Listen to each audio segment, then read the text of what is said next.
What's up, you guys? It's Layla Lynn, and I'm back with yet another video about Simon versus Portia. They just can't let it go. The divorce has been finalized, but there's still another court case in the mix.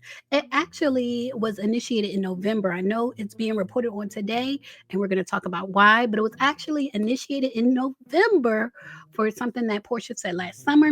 So we're going to talk about the details of that in this video. But first, if you're watching, if you're not familiar with me, I'm Layla Lynn. I do celebrity news and nostalgia. And if you like this type of content, go ahead and subscribe to this channel, click the thumbs up button, leave a comment, do all the YouTube things to support this channel. And let's get into this timeline of Simon suing Portia. Now, what Portia did is make claims about erectile dysfunction on social media. She never put a name to it, but she made a series of posts about erectile dysfunction in July of 2024. So this is over a year ago, and it's still ongoing. So what she posted was the definition, the symptoms, the treatments for erectile dysfunction, and she put the hashtag men's health awareness, which I think Men's Health Awareness Month is in June, but she posted this July 10th. But part of her defense is that she got a lot of male followers. She has a lot of male followers. And when it comes to men's health is important every day of the year, right? It's important every day of the year. And so she posted these obviously in anger. So in November 21st, 2024, Simon filed his original federal complaint for defamation in the Northern District of Georgia. And at that time, he was seeking at least 75,000. And now the reason it's coming back up now is because he has amended it to $500,000. Simon is now seeking $500,000 from Portia. And the reason that amount is important is because that's exactly what she would get in alimony from their divorce. A lot of people say she won their divorce case. To me, all of that is not worth it. To me, it's a headache. Like, to me, Portia is already a very successful person, like financially. She makes a lot of money on the housewives and her other business ventures. I don't even think it was worth doing what she did with Simon. Like, I don't think Simon was worth marrying, but in my opinion, she married him, and we talk about dark psychology on this channel. In my opinion, she married him to have that win. Like, she got divorced in the public from Cordell, and we all know that she didn't get anything in that divorce. So I felt like she wanted power, like she wanted a win. She wanted a public win. And so she married Simon, and the win is either marrying a multimillionaire, because his alleged net worth was like 10 times more than hers. So either that could be the win, or the win could be in the divorce. Either way, she was supposed to win, and Portia needed a win. Now, some of you may know, if you keep up with my videos, I recently launched my Patreon about feminine communication and femininity. And one of the first topics that we're tackling is actually manipulation. Because if you're trying to level up the way you speak, you need to understand the way people are speaking to you. And you need to understand if someone's trying to manipulate you, like if someone's future faking you, like Simon did Portia, promising her this fortune and this future that he did not have to give her, allegedly. You need to understand that so that you can communicate accordingly. So if you're trying to tap into your power as a woman and use your power as a woman to your advantage, drop down in the description box in the comment section and join my Patreon, where we are talking about just that.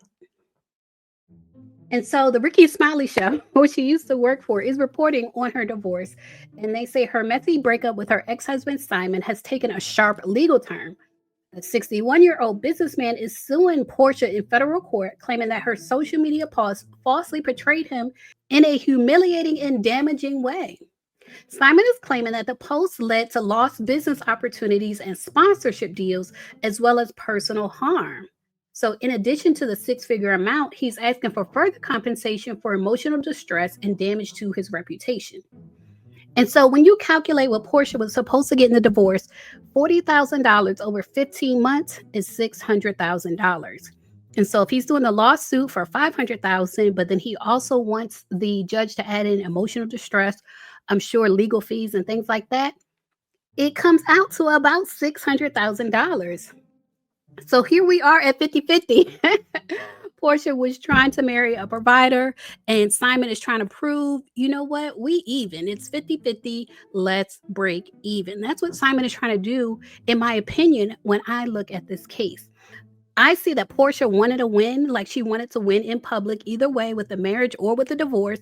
And I think that Simon doesn't want to get played in public. Like he's claiming that he lost sponsorships, he lost all kind of business deals in order to break even with Porsha. It's kind of like a gotcha. Like you thought you were getting me for my money, but your mouth just cost you. Your mouth just cost you. And so I want to give some updates on this case because, like I said, it was filed in November. Right now, the number has just been attached. In February 4th, 2025, the judge issued an order on Porsha Williams' motion to dismiss because, of course, she tried to get the case thrown out of court. But the judge, Judge Mark Cohen, denied her motion and he allowed the defamation claim to stand. So far, the judge is saying that Simon may have a case. Of course, he's going to have to prove it, but he's saying Simon may have a case. Then in June 12th, 2025, in a more detailed ruling, the court held that even though Porsha never named Simon explicitly, reasonable viewers, and so many things come down to the reasonable viewer or the logical person. If you've ever studied economics, it's all a study of what the logical person would do. And I know so many people, especially in social media, you see so many people arguing about the exception, like the exception to the rule. Like, not everybody thinks like this, not everybody does that. But when it comes down to it, especially in court, and especially when it comes to finances, it's all about what the logical person would do. And so the judge ruled that reasonable or logical viewers would infer that the ED post referred to Simon. Like, obviously, we thought she was talking about Simon. And it also finds that Simon's allegations of business loss damages sufficient to plead special damages, allowing the defamation and false light claims to proceed past the pleading stage, which basically means Simon's making progress. Like the judge feels like this could be defamation, there could be special damages allowed. Simon is making progress. So that $600,000 that Porsha is doing alimony, she might have to pay that to Simon if he wins. We don't know how this is going to turn out. I don't feel like he should win because I don't feel like he's an honest person. Like, to me, I still think he's a scammer. That's why he's not in this country right now, because he scammed his way into this country. That's my personal opinion, that he should not win this case. And when it comes to him claiming damages and things like that, like, I would like to see it. I would like to see these sponsorships and business deals that he says were ruined because of Porsha. I would like to see it. I would like to see it. And I'm sure so would the judge, but it looks like so far he may be proving his case. Now, July 17th, multiple outlets, it's all over the blogs, BET, Ricky Smiley, have been running fresh stories highlighting Simon's $500K demand and citing the same court documents, promoting a flurry of new coverage on what is essentially the same lawsuit. It's essentially the same lawsuit. We have a number to it now. It's $500,000. When you put on the legal fees and those special damages, $600,000, the same that Porsha was supposed to get in alimony. So y'all leave a comment. Let me know what y'all think about it. What do y'all think about Simon's strategy to offset what he owes her in alimony? Y'all leave a comment, share your thoughts. As always, thanks for watching. Now, if you made it this far to the end of the video, then I think you like my content. So make sure you subscribe and check out my channel. I have over 1,000 videos on my channel. Check out my playlist and my podcast, and I assure you, you will like more of my content.